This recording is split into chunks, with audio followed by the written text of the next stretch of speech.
He's going into a Just senior year. probably a Well, couple months yeah, apart, but- and Kira could have last year if she'd Yeah. done the thing, but now, Oh, yeah. what they're gonna do is just take her down and, Yeah, once you're 18, Uh-huh. that's good, yeah. but of course, there'll be a little bit of training before we turn her loose with a car, but. Yeah, that's the thing. And then winter hits and it's kind of a new training and, yeah. I just remember when my own kids were doing that, it was like, oh. Yeah. But they survived in spite of my worry. They made That's it. true. Yeah. We're 30 right now. I'm kind of surprised neither of them are here. You what? I'm surprised neither are here yet. I know. It's 4:30. I didn't hear anything from Reynard, so. And usually it's me running in at the last minute. Let me just make sure there's no. So It's I really know that Chairperson Ross is going to be late and Oh, you knew expects already. you to, right? Yes, that's right, I forgot that serve this as was the day. chair. Okay. Yep, and I I'll don't text. know about Trustee Wade. I will text her right now, but I'm surprised. So we will convene the meeting and we'll turn it over to you so you can give us all your good information. All right, thank you. Well, good afternoon, Secretary Downs Lewis and Trustee Sarah Melton. We're excited to be with you tonight, and we do have a full agenda. And so, as you know, our agenda and all that we do is tightly aligned to our strategic themes, and we're engaging in these topics and the behavior day-to-day to help us leverage priority scholar outcomes. And so for tonight, the agenda that we'll unpack with you, knowing that our tiles usually build, include a follow-up from summer school. Remember the last time we were together, we had the full presentation, but some folks will come up and answer any questions that you might have, follow-up questions related to that. We will unpack some new information from the Instructional Council. As a reminder, this is one of the cycles or years where district office leaders are serving as the chairs, and that there are 7 GREA reps on that particular committee that help us engage in the work of the Instructional Council. You'll hear or be introduced to Director Roxana Alahi, and she'll in general be helping us build our collective knowledge related to special education. We know that you all are educators, but it's good to level set and build collective understanding. So she'll walk us through her tiles. And then after that, you'll experience Director Jonathan Harper, whom will give us an update on Read by Grade 3. And we'll move into the presentation by Executive Director Beersford and Director Gerlinger. And that's related to early childhood and the annual progress report. And I think you'll see some connectedness between special education and early childhood as they've been working together to tee up our youngest scholars. And then as usual, I'll come back and just forecast a little bit about next topics. And some of that will be spending a little time on the facilities master plan, just so you know where we're at and where we're headed, okay?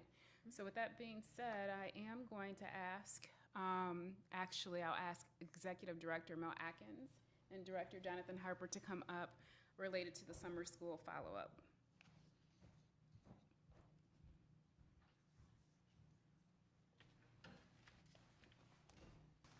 Good afternoon. And we, Jonathan and I are here just to answer any questions you may have, any lingering questions regarding summer school. So we don't have a formal presentation. We just wanted to be here in this space to be answering any questions that you may have. How many kids are going to summer school this summer? Good question. It's approximately 2,500 students that have registered for summer school. And remember, summer school starts next Tuesday, June 27th, and goes through July 20th. And so we'll have about 20 graduate, is that, or maybe more? It's approximately around 30 students that, Finish. if they finish on time, they could graduate. Good, This. good. And it's 11 days. Do you expect to have more people, stay? It's so hard to keep kids in the summer. I guess I'm trying to say that. Is the shorter time, do you get the idea that might help? We're hoping, this is the first year that we tried that. And really, it was 2 reasons why we went from a half-day program to a full-day program. One of the reasons was we got great feedback on project-based learning, but we needed more time for the hands-on, possible field trips and things of that nature. So we ended up extending the day for this summer. When the trade-off for doing that, we said we're going to go 4 weeks instead of 5 weeks, because they're longer days. And so we're trying it. We're going to get feedback from our scholars, from our parents, from our staff, to see if that's something we want to continue, after ESSER ends. So the elementary kids, they go to, are there just a few schools that offer summer school, and they go to the closest one in their neighborhood? That's correct. And so we have a total of 5 elementary or middle school sites and 1 high school site, and it's spread out across the city. So it should be at least a location close to you. Questions about it? Yeah, thanks for doing it. All right, no problem. Thank you. They're all air-conditioned buildings, I'm assuming. That's, Absolutely. yeah. I was just hoping for everybody else. Didn't double that one. Thank you, guys. And next, we will have our instructional council update. All right, good afternoon. Thank you for having me again. Myself, Amy Powney, and curriculum specialist Jennifer Brock are the co-chairs for the instructional council this year. We had our last meeting of the school year on May 18th with the instructional council, and at that meeting we had mathematics teacher Nicole Shilton from CA Frost is one of the teachers that has piloted the Transition to College Mathematics course that we offered this year at 3 sites. So she came to do the reflection of how the course went with input from the other teachers and survey results that we had given to students, some perception survey information that we had put out to see how things were going.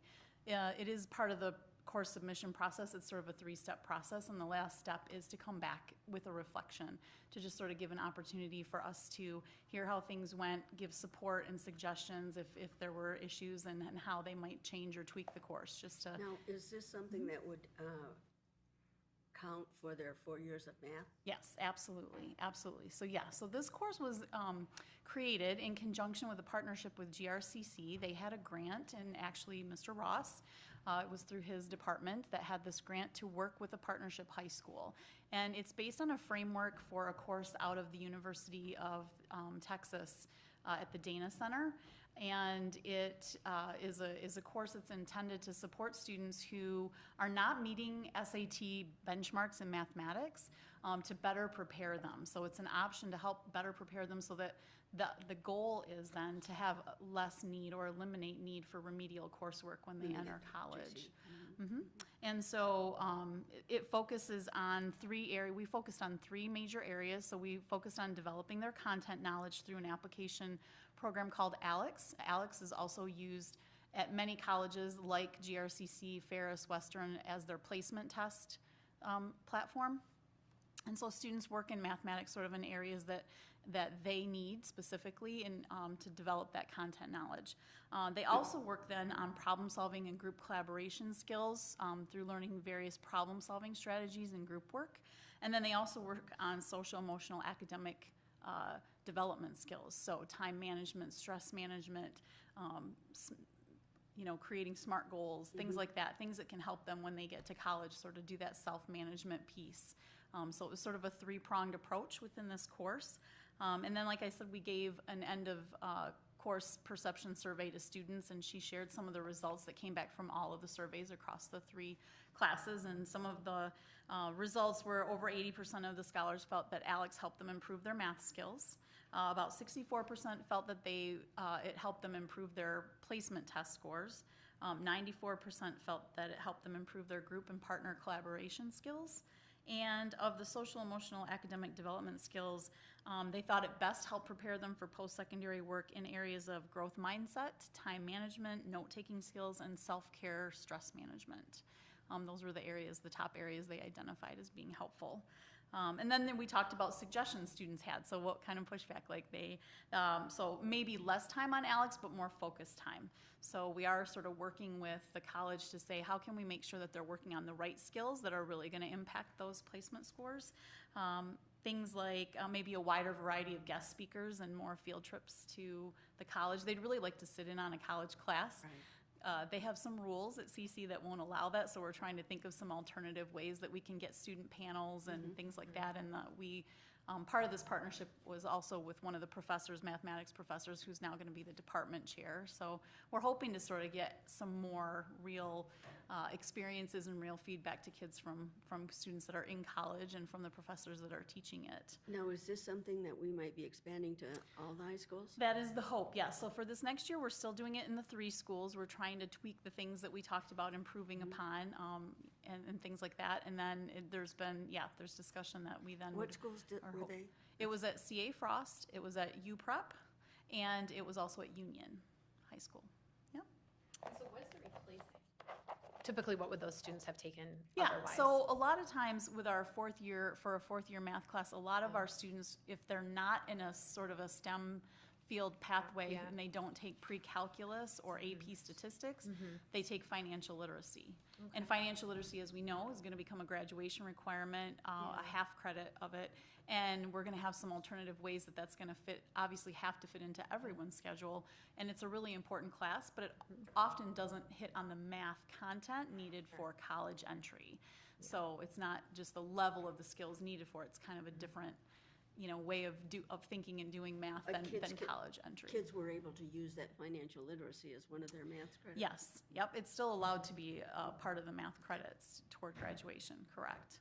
So, so this was sort of primarily students that would have taken financial literacy. Got it. Took this Yep. instead. And it's a bit more overarching of all of the math that they'd already learned, so it's more of a review than financial literacy is. So it makes sense in terms of being deeper. Sorry if you can't hear me. Yeah, yep, Okay. absolutely, yeah. The next part of the meeting, I gave an update on our math advisory committee, so we launched that in March with teachers and staff across the district who are looking at researching curricular resources as we come upon the end of our subscription to our current math resources, but also helping to establish and collaborate on the vision that we have for GRPS mathematics. And so we've been working and meeting collaboratively since March, looking at different presentations, and then meeting during the summer. We just had a meeting last week where we really looked at that vision, and it was a really exciting and kind of inspiring time the input was really deep and wonderful about what the aspirations our teachers have for students. Yeah. In mathematics for Grand Rapids Public Schools. It was great. So our next steps is that we are narrowing down our choices, looking at things we might want to pilot. So we will, first thing in the fall, be presenting to instructional council the suggestions that we have and letting them review materials, and also our district leadership, trying to put some of those pilots in place to gather more feedback and data on what's best before we go through the final process of presenting it to all of you and the board for adoption down the road. So that'll be taking place over the course of this next year. Now, when we have our core curriculum, we have programs all set up. There's no new money that has to go to any of the core curriculum. We have a math program that everybody uses. We have social studies, language arts. So this is looking at, because usually the subscriptions to those last only so many years. So we're looking at that time period being up for math at the end of okay. the next school year. Okay. So we will have to make a decision on whether we stay with what we have or we look at something new. And is the idea that they'll be implementing this in the fall, or you're talking next year? Or when is the implementation? Right, so potentially? pilots, we would look at some classrooms and pilots, and that's, again, things we're still developing would happen in this fall so that we can gather data. But we wouldn't be district-wide adopting anything until the fall of '24. Beautiful. I love that it's connected to the vision. I love that there's a plan for rolling it out to the whole community so that it's coming from a lot of the staff themselves, and that's great. Is the vision for math something very different? Did you find, like, as people engaged in that process, was that sort of something that came organically from the group, the vision that you?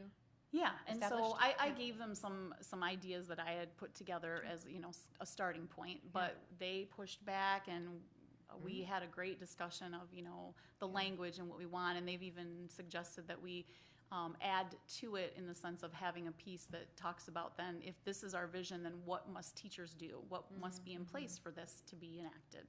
So we're going to continue to develop that this summer and work on that. So it's pretty exciting. So I wouldn't say it's extremely different. It's just something that, to put it into words and to have it, presented, it's exciting. It was great work. I was really impressed.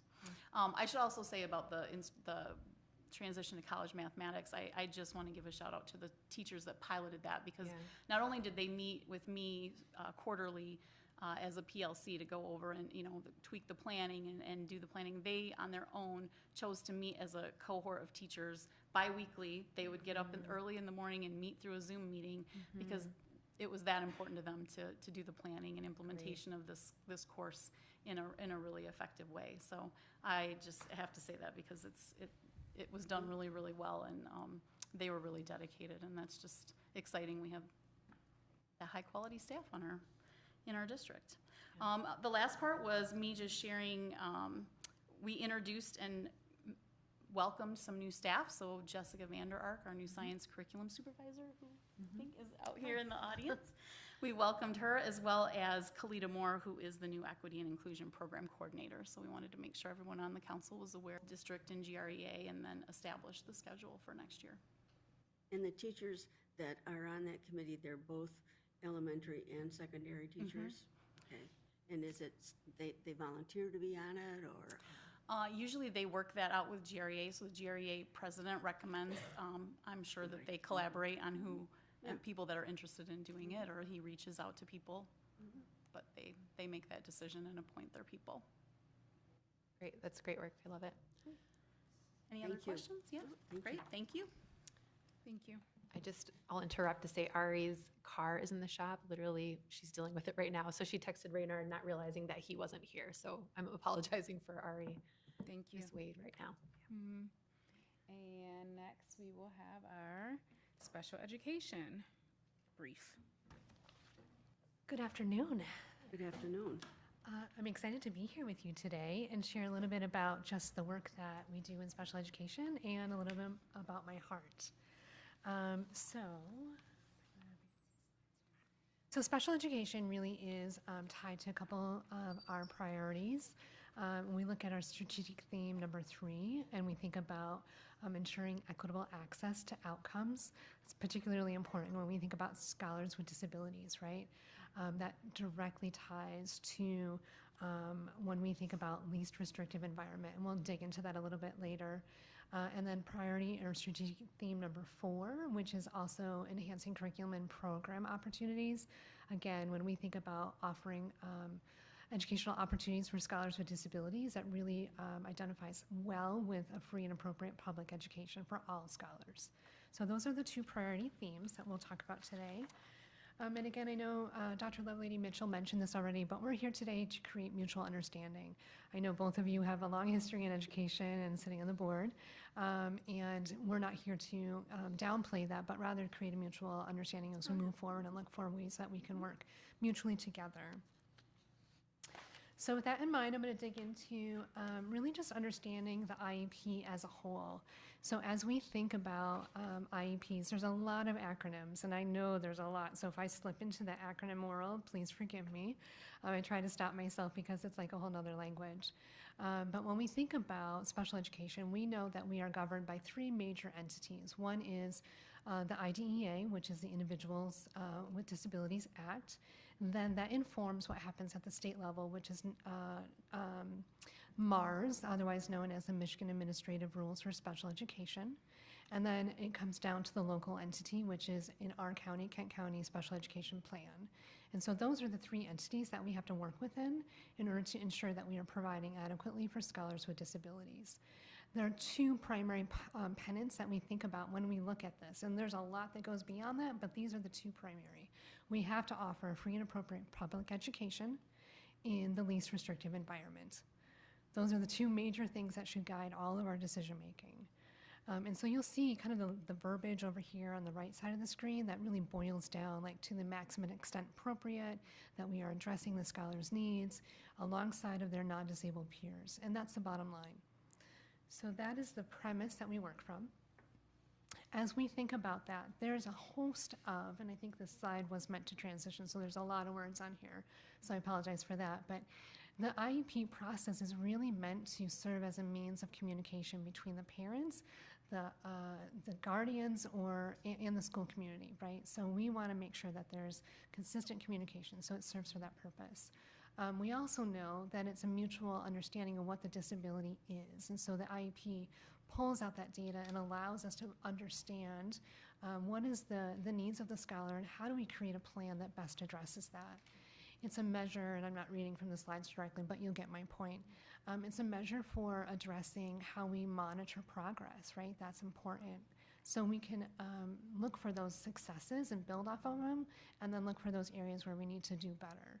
And then it provides us a tool to ensure that we are providing that free and appropriate public education. So when I mentioned those entities that monitor our actions, right? The state, the federal. When we have this, the IEP that's developed, that is their measurement tool to understand if we're on the right track and where we need to make improvements.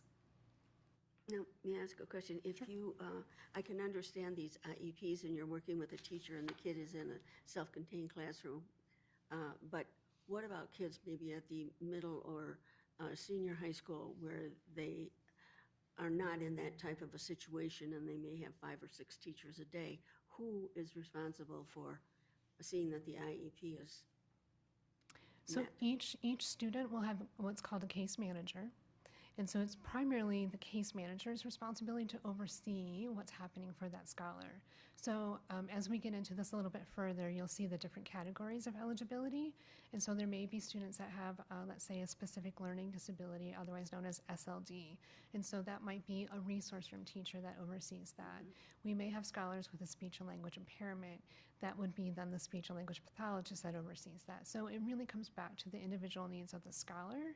And then there are identified case managers that oversee the overall plan. And then they'll have different providers that will also address those needs based on what's written in the actual IEP. Does that help? Yes, it does. Thank you. So there are lots of different types of meetings, and again, this is all the acronym world, right? And so when we think about IEP meetings, these are kind of the major components or the major buckets that we can think about. We have what's called the initial IEP, and there's specific criteria that's established both in IDEA and MARS, remember those two entities, that really give us the specific criteria that we have to determine eligibility by. If there's criteria that's not met, then we will no longer, the child will no longer be eligible for protections underneath IDEA. So that's the initial. Once they are determined eligible, then that goes into the annual IEP. So every year, and more frequently, depending on the needs of the scholar, the IEP team will come back and determine what revisions do we need to make. Have they made progress on their goals and objectives? If they haven't, what do we need to do? How do we scaffold back? If they've made progress, great. How do we up the ante for the next year? So we are always evaluating and collecting data to inform that annual IEP in order to, again, appropriately accommodate and provide those provisions for the scholar in the least restrictive environment. Transition IEPs are also important. So when we think about transitions, we have what we call Part C and Part B. So we have our early childhood, like those birth to age 3, and then we have 3 to actually 26, and that's a little bit different in Michigan, right? We know federal law is 3 to 21. Michigan identified 3 to 26. And so those transition times from 3 to 4, right, or from high school beyond are those big transition years. And so those transition IEPs are important because we think about what do the scholars need in order to transition into that next phase. So that's what we call a transition IEP. We have a reevaluation IEP, which happens every 3 years, and that's to look at the data again and determine if the scholar continues to meet eligibility underneath that criteria.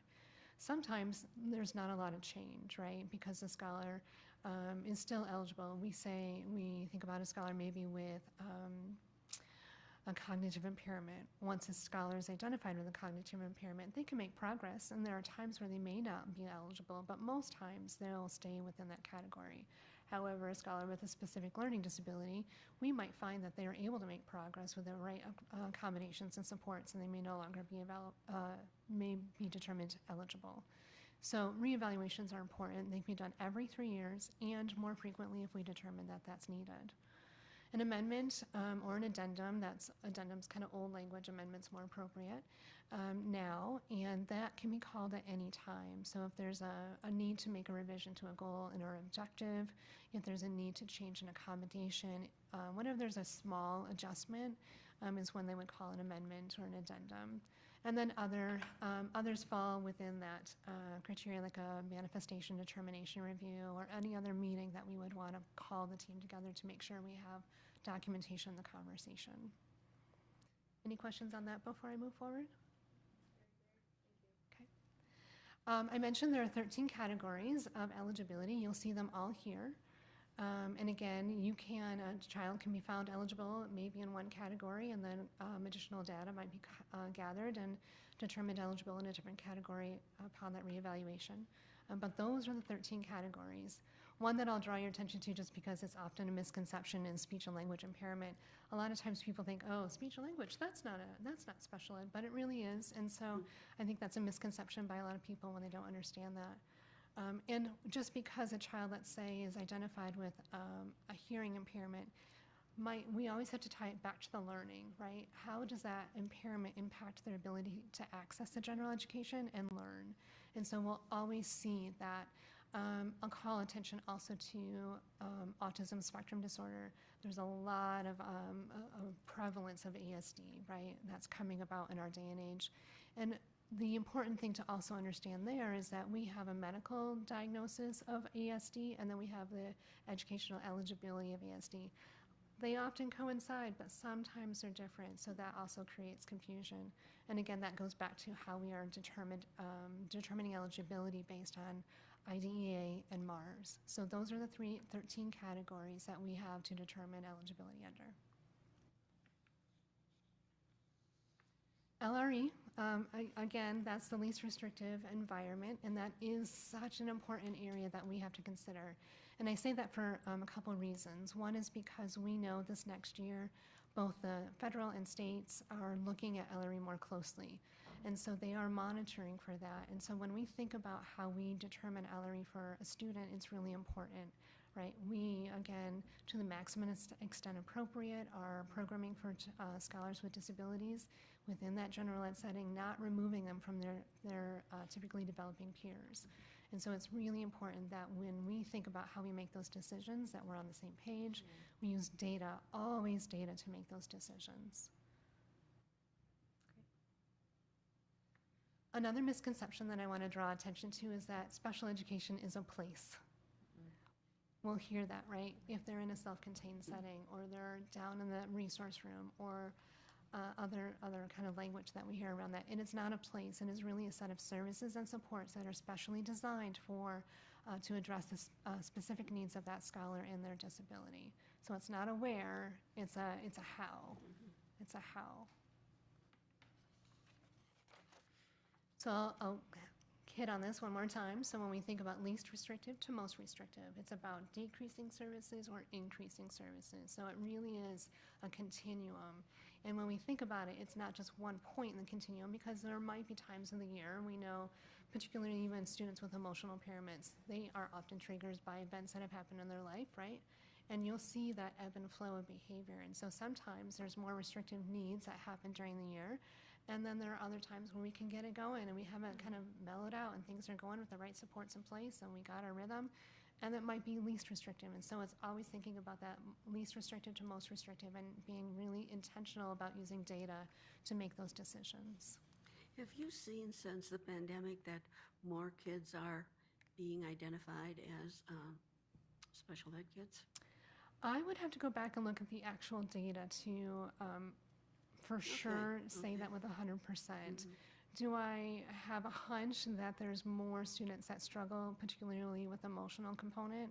Absolutely. I know that there's been lots of articles, lots of publicity around that, so I would say yes. But as far as hardcore numbers, pre-pandemic, post-pandemic, I would want to double check. Okay. Yeah.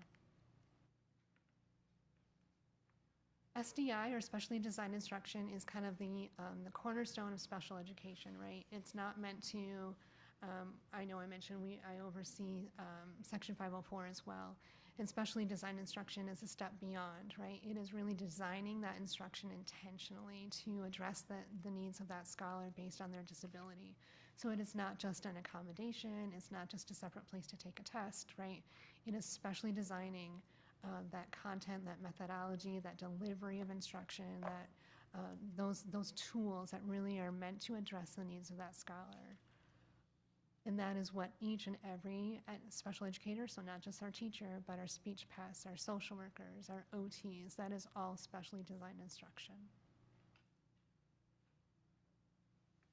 And again, if you're not familiar, a lot of times there is, we'll call this an inverted pyramid, right?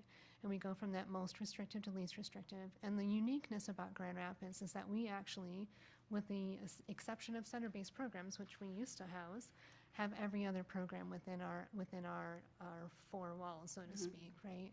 And so we start with that general education with inclusion support. So that happens in the general ed setting where our providers are pushing in and providing that specially designed instruction in that setting. We also have where they may have general education and need some maybe supplemental resource room support where they might be pulled out for 30 minutes to half an hour a day, depending on the needs of the scholar and the goals, right? Those times are all individualized based on what they need to make progress on those goals and objectives.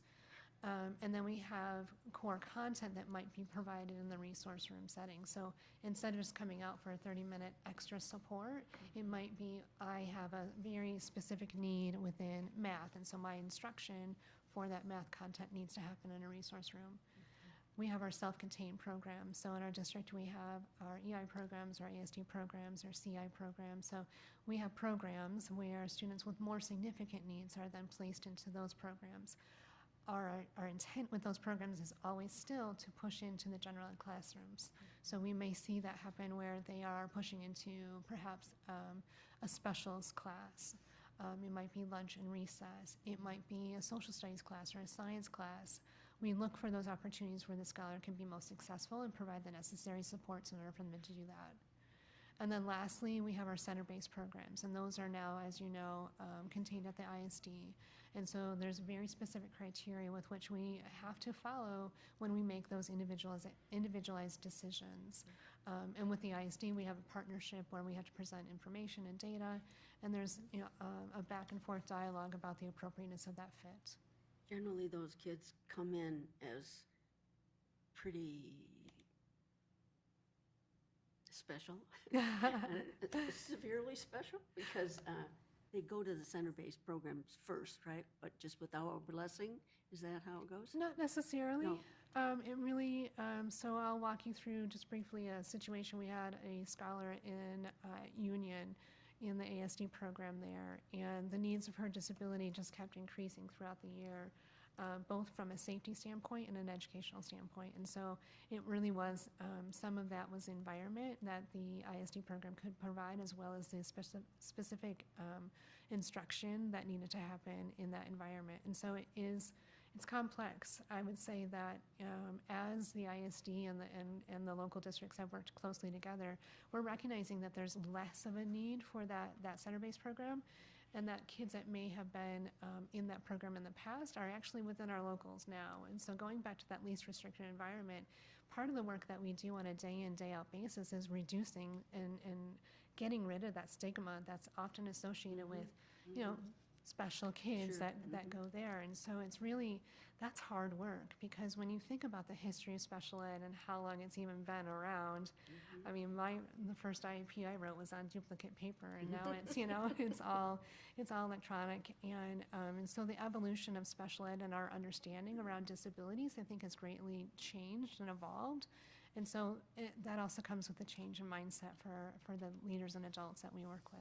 Now, this is kind of a specific question, but I go to Aberdeen a lot to read to the kids, and I know they have an autistic program there, and I can't imagine some of those kids could be in a classroom, a regular classroom, but doesn't the ISD take care of kids with those disabilities, or? Actually, that is up to us. It is up to us first. Okay. And so because they are our scholars first, we must figure it out. And if we work through this continuum and we decide that, no, we have done everything we can in the general ed with inclusive support, or within the general ed with supplemental support, and then we advocate for, right? It is up to us to really identify. And I think that goes back to how and what is the disability related need, and how do we accommodate? Because a lot of times it's about providing those alternate mechanisms for output. So for a scholar with ASD, it's harder for them to actually maybe write. Right. So how do we give them a different way to express themselves? You know, and we start with that young because we want to, and this goes back to the work that we're doing with early on. It goes with how do we help them to gain access to language in ways that they can communicate in an effective way so it doesn't show up in behavior, right? Right. Because behavior is just another form of communication.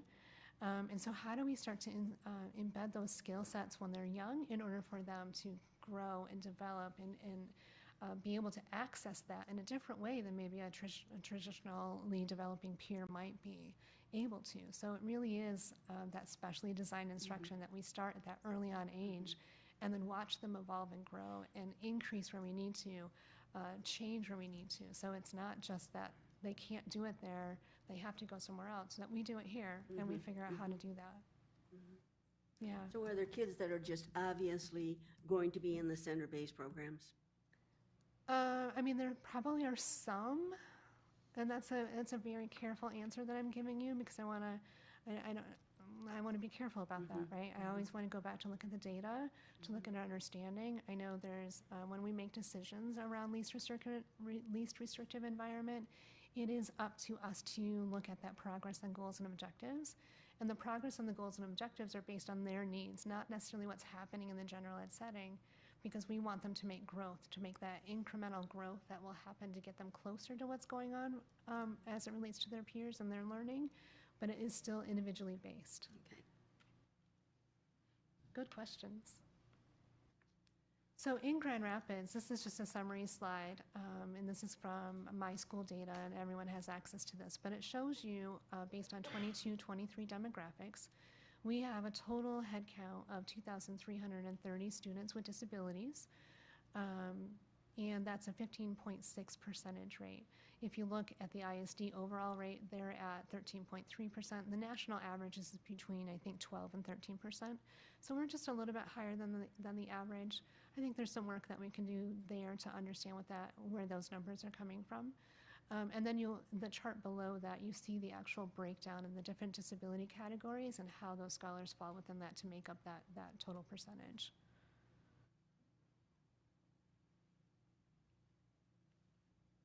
Do you have questions about that?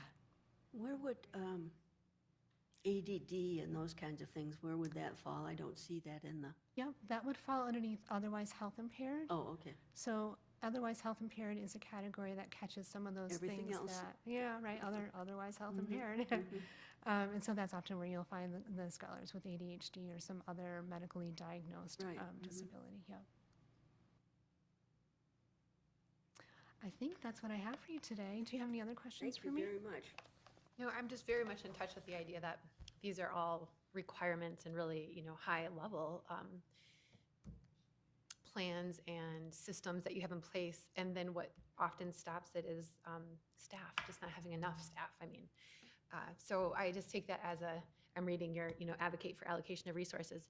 But I think a lot of that has to do with attracting people to our district and retaining those that we have. And Absolutely. like from our perspective here, that's what it seems like is the most urgent. In order to carry out these beautiful plans for these beautiful children, we have to have the staff to do it. So anyway, I just want to take that as a challenge to us, is how do we create the contracts and the conditions from the board that would allow or would encourage people to stay and to come. I fully agree, Yeah. yeah. And yeah, I inadvertently skipped over that last slide, so thanks for Yeah, bringing my no, that's attention to fine. it. And it really does come back to like, how do we create the environment Yeah. both for the scholars to succeed and for our staff to succeed? Because they both want to, right? Right, They both right. want to, and they deserve to. So anything that you can do as a board to support that, considering all of those components is going to be Yeah. really helpful for us. Yeah, thanks. Thank you for your work. Yeah. Thanks. Thank you. And next, we will have our Read by Grade 3 update.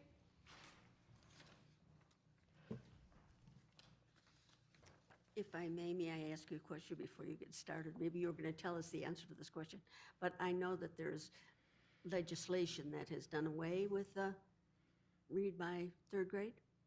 Yeah, I'm gonna get to Oh, that. okay, Yeah. great. So, thank you. Good segue. So, again, thank you. Welcome this afternoon. So I'm here to provide an update on our progress related to the Read by Grade 3 law. And of course, this is very closely connected to our strategic plan and scholar priority outcomes. In particular, enhancing curriculum and program opportunities, and of course, Read by Grade 3 is specific to mathematics, or excuse me, specific to literacy. Reading, And so, but of course, we want to be consistent and make those connections always to the work that we're doing. So this, I believe, Ms. Downs will help answer your question. So, yeah, the Read by Grade 3 Act does require, as it stands now, right, does require retention of third grade scholars who read more than 1 year below grade level on the Grade 3 state assessment, which is currently the MSTEP ELA assessment that is taken in the spring, and that score is at a 1252 or below. Okay, so scholars in K through 3 then engage in individual reading improvement plans. Any scholar that's scoring at or below the 60th national percentile on our NWA MAP growth reading assessment then receives an IRIP, and then progress is monitored towards those interventions through the IRIP based on their individual reading plan. Good cause exemptions. Any grade 3 scholars at or below 1252 on MSTEP ELA assessment can be promoted with to the 4th grade with a good cause exemption. I'll explain what that is. So to your, I do want to provide an update with that piece. So this year, according to state law, the retention component was removed from the Read by Grade 3 law. So currently, this academic year is the last year where that retention component is in place. After this year, then that will not be the case. All the other pieces of the law are still in place, including what I just described related to the assessment and the IRIP piece and the progress model. So we identify these kids and give them special help during the year or the summer, or how? Yep. So I'm going to get to that as well. So I'm thank sorry, you. won't ask you You're right. You're right on line. This is perfect. So. So I wanted to give an update currently with our status as far as the data that we have. So we have 1,073 grade 3 scholars, and of those 1,073, 963 scholars took an MSTEP assessment and received a valid score. So on the right side of that slide that you'll see there are some reasons why we would have certain scholars that may not have participated in the assessment. It could be that they qualify for My Access assessment instead. They may be newcomers or new to the country, or they may have medical exemptions that would exempt them from having taken the assessment. So of the 1,073, this data is based on the 963 scholars that had a valid test. Okay. Of the 963 scholars, we have 13% of them that are retention eligible, which means that not necessarily meaning they'll be retained, but based on their score of 1252 or below, they're eligible for retention from being moved on to the grade 4. And so, Ms. Downs-Lewis, your question about what are we doing to support scholars. So a couple of things that are happening. So we have 29, we do know currently 29 of our 126 scholars that are 29 of the currently identified 126 scholars are registered for Summer of Success. So their families did register them to participate, so they're receiving those supports. We also have book note tutoring, as we've talked about before. So all of the scholars, there are a handful that are receiving it during this Summer of Success time, but all scholars scoring at or below the 40th percentile on our MAP growth reading will receive book note tutoring throughout the 23-24 academic year. So they're going to receive the extra support of that high dosage tutoring in that case as well. We talked about good cause exemption. I want to make sure that we understand that. So there's a couple of different things that would line up for good cause exemptions. So one is if a scholar has an IEP, so connected directly to what Roxana just presented, as well as if you are an English learner, so which means that less than 3 years of engaging in English. If they were previously retained for whatever reason, then they cannot be retained based on the read by grade 3 law. Enroll are less than 2 years and not having an IRIP from a previous school. So let's say they came to us and for whatever reason they weren't given an IRIP, that we would not, they're not eligible. So these are all these good cause exemptions that are written into the law. Of course, if they have a 504 plan or if a parent requests them not to be retained. So the parent request piece, this is the week of May 26th, the state of Michigan, Michigan Department of Ed, sent letters directly to families of scholars that were at that 1252 or below on the spring MSTEP.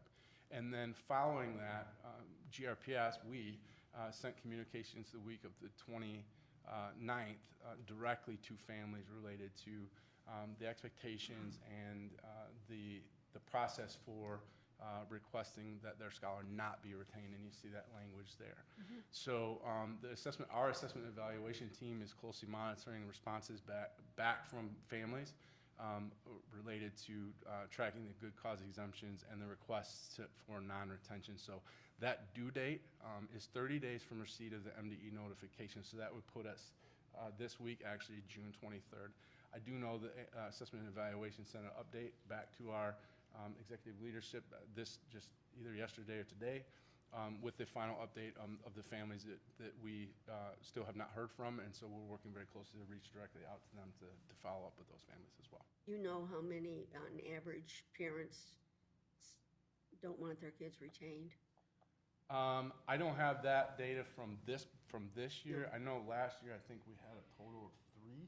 I'll make sure to get Yeah, it we to can you. do I that. will see if I can push it through one of Dr. I just Roby's want to know, like, communications. would it be 30 parents or would it be 90 parents that would say, I don't want my kid to be retained? It's a very small number. A Generally. very small, okay, that's what I wanted to know, okay. Sorry. Oh, that don't want them to retain? Majority would say that they do not.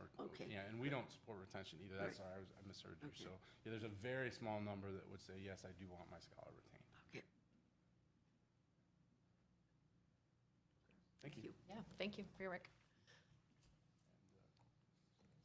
So, yeah, again, we want to make sure too to invite for support. So, especially with the read by grade 3 law, I think advocacy around, we really don't support retention. So that's, we want to advocate for high quality instructional practice and interventions as appropriate. So anything that you can do from your level, that is So also if the parents say, I don't want them retained, then the option is to be one of these kids that we've identified who will get special help then? we would continue to Right. provide those services, yes, correct. Regardless, they would get that support regardless, yes.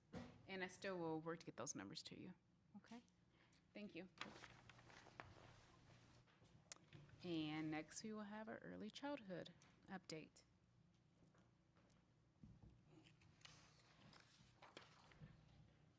Good evening, Trustee Melton, Trustee Lewis. I'm proud to join you this evening with Kelly Gerlinger, our Early Childhood Director, who has just passed the 1-year mark on threshold of being Director of Early Childhood, so her newbie pass is gone. Yeah. Do I know you from someplace, Kelly? Did you go to Kennewick Hills High School? Because that's where everybody went to Kennewick Hills that I know, and you just look so familiar to me. Well, welcome, Kelly. That's So we will co-present tonight.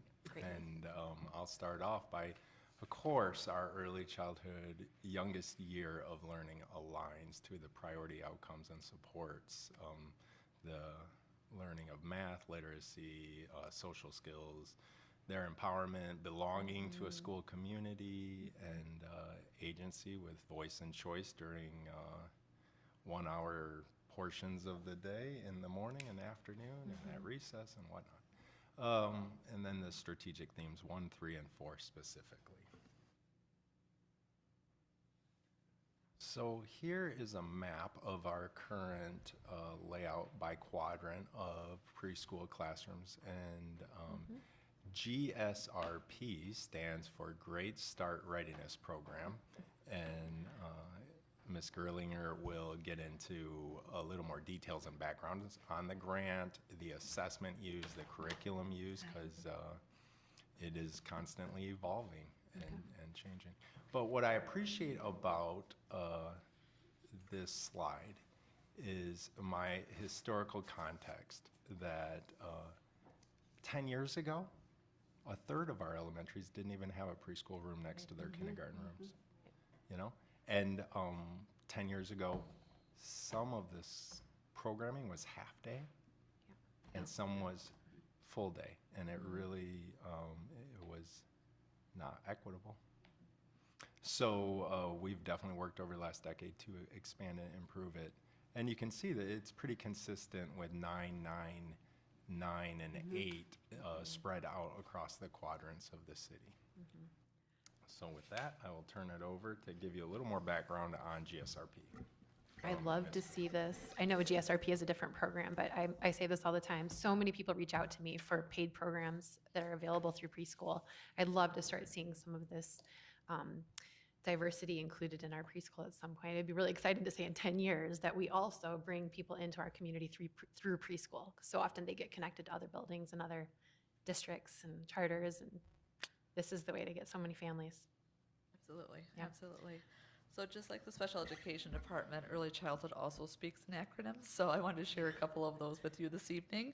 First, as Mr. Beresford mentioned, GSRP, not to be confused with GRPS. Took me a while to be able to say that mouthful, but GSRP stands for the Great Start Readiness Program, and that is our state-funded full-day preschool program for 4-year-old children.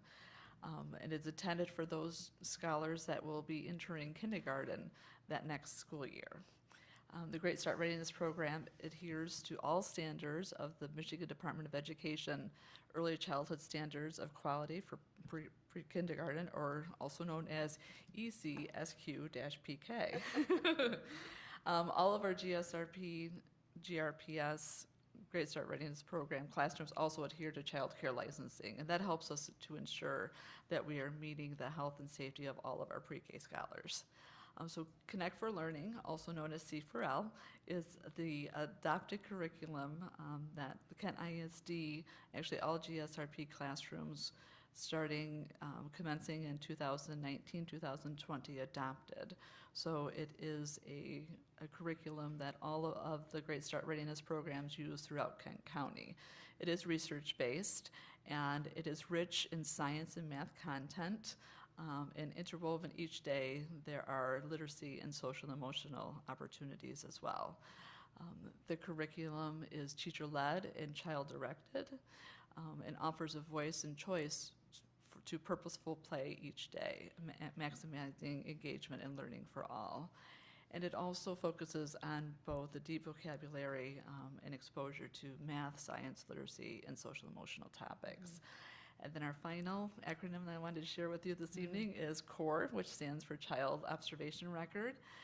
That is the new assessment tool that Kent ISD, again, adopted just this past school year, the 2022-2023 school year. And again, it is a assessment tool that all of the Great Start Readiness programs across Kent County is using. It focuses on 36 different objectives over all the developmental domains. And what the teachers do is they capture anecdotal notes 3 times a year, once in the fall, once in the winter, and once in the spring. And they use that data to drive their individualized lesson plans, and also use the data analysis to plan for future learning as well. The CORE, the Child Observation Record, is divided into different assessment categories.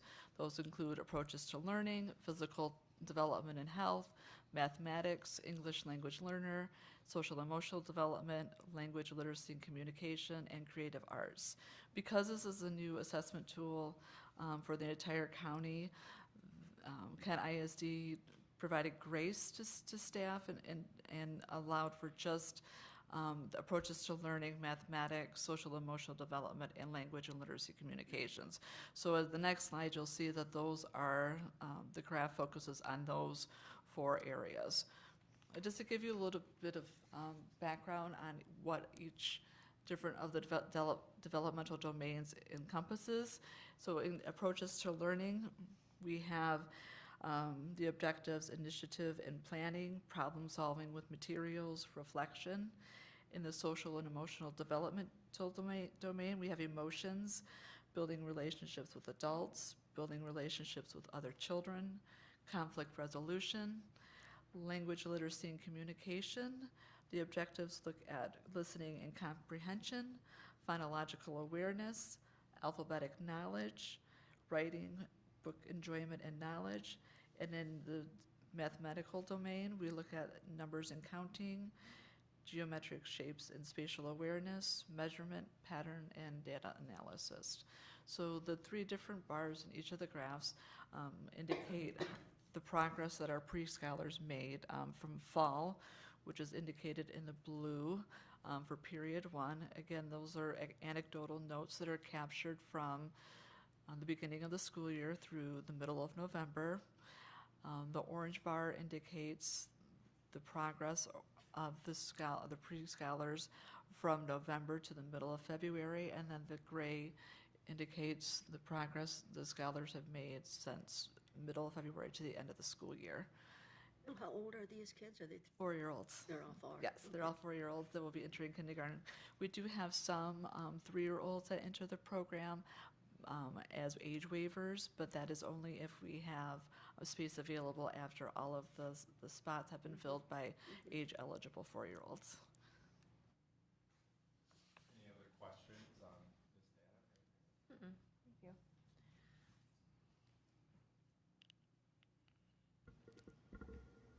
So, as we look, we enjoy in the summer planning for the future school year, right? And so we built this slide to forecast what's coming.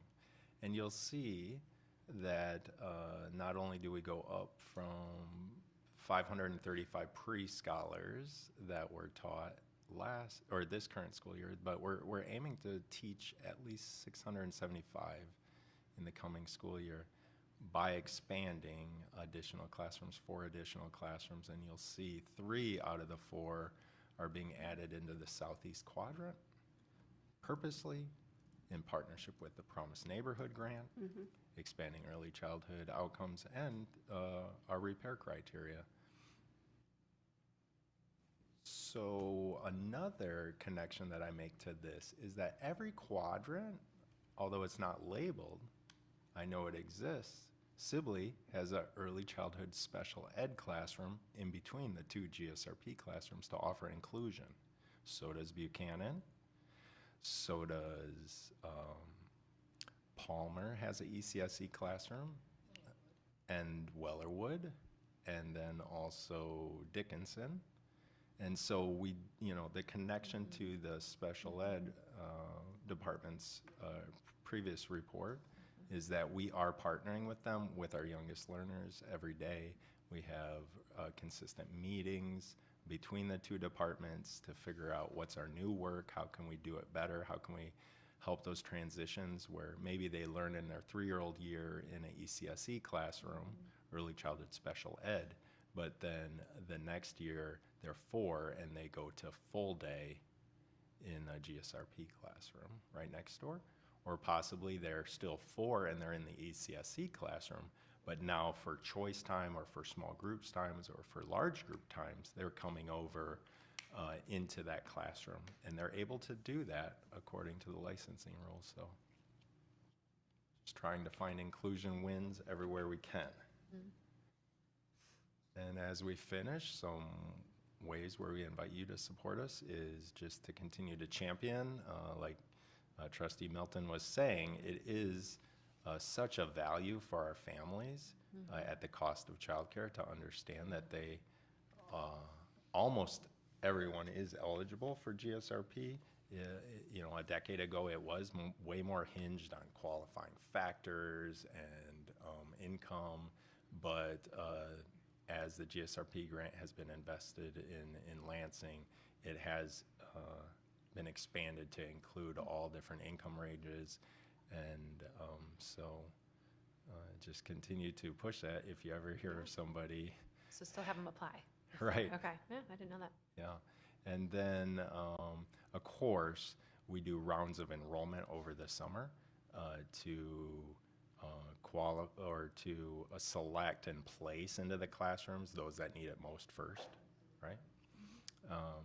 And then, of course, collaborate with the superintendent's office whenever you have the bandwidth to be a guest reader at a circle time or get in on Play-Doh making or whatever your preference is. Reading, not Play-Doh.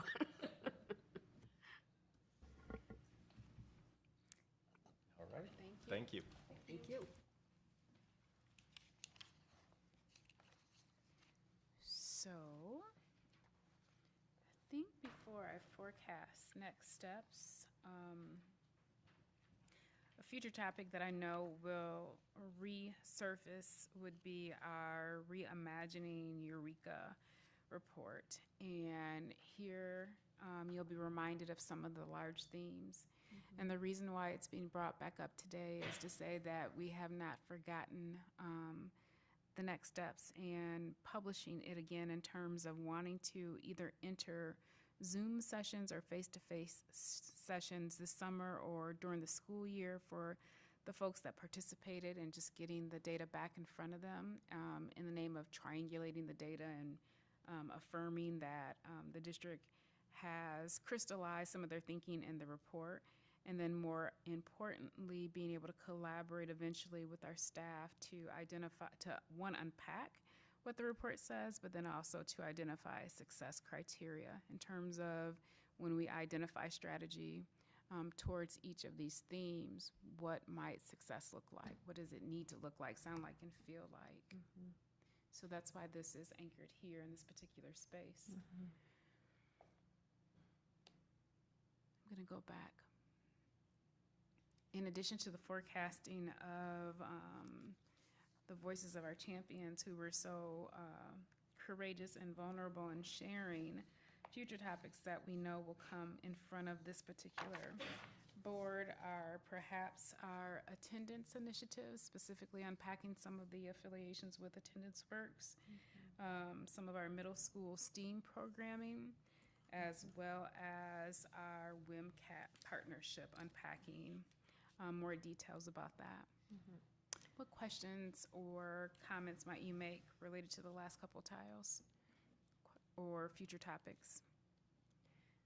I guess for me, I'm just kind of thinking through, so to unpack what's currently happening is one thing, but as we get this information and we kind of review some of the things that are people are hoping for as we reimagine, how would we go about engaging in what shifts you're thinking about making, or kind of being aware, or this time maybe aware is all I'm asking, for some of the things you're thinking about changing as opposed to reviewing what's currently happening. Do you know what I'm saying? Kind of the difference between those two approaches? A distinction that you're making is current state and desired state based on our champions' input, and all of the processes have not been detailed yet in terms of how we're going to collaborate. Sure. That's actually one of the questions that we'll be asking: what might be the most effective ways and most authentic ways for us to collaborate and to hear what they have to say about those themes, and then being able to say, and based on what you have said, what might success look like. So that has not been co-constructed yet. That makes sense. Yeah. Sure. Yep. That would just be helpful as I'm thinking about it, because I know, like, going through the special education plan is it's so well organized and has such, great intentions and systems. And then as we get the feedback that, wow, this isn't working, or the intent isn't coming out, 5 steps down the road, how do we then engage in shifts rather than just unpacking what's currently happening? If that makes all the way sense in this reimagine process. Sense for me is you're saying, again, there are things that might be in place. How do we stay nimble enough to shift practices, mindsets, and identity to reflect the true changes that we want that are more transformative? Yeah. And so we have yet to pinpoint all of that. I think it starts with more conversations and the triangulating of the data, and then putting pen to paper, and again, asking people, is this what you said? Yeah. That's some of the process right now, but it's iterative, so it's not laid out yet, totally. Yeah, Yeah. thanks. Other comments or questions? Great meeting. Thank you for being here, and thanks for your investment. Thank you. Okay. Well, I guess I came just in time to adjourn the meeting. It was a quiet one. So, sorry about that. It's okay. Yeah, I just had a duty until 5 that I couldn't get out of.